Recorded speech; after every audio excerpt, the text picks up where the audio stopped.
Без него не може да се замисли ниту една салата. Тоа е еден од главните адути на секое добро јадење и затоа го бараат сите, особено во пролетните денови, кога тој ја живее својата младост. Зборуваме за неговото величество кромит. Кога се сади младиот кромит? Овој кромит се сади есен и се бери пролетта. Сади се од семе, овој сребренјак, така се вика. Инаку после овој кромит излева арпаџик млад. Какви услови бара?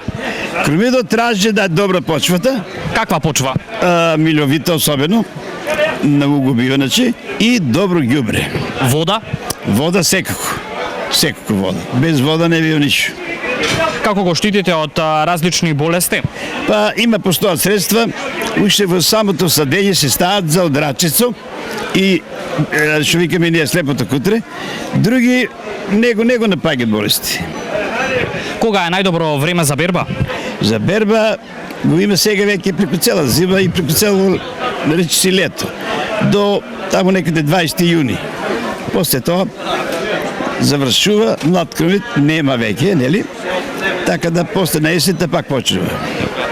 Каква е поборувачката? Поборувачката е голема. Ниједна салата не може да се замислите без кромитче. Макар се зборува дома, нели? Не јади лукче, не јади кромитче, ке мирише, па во оно, ама е многу корисно.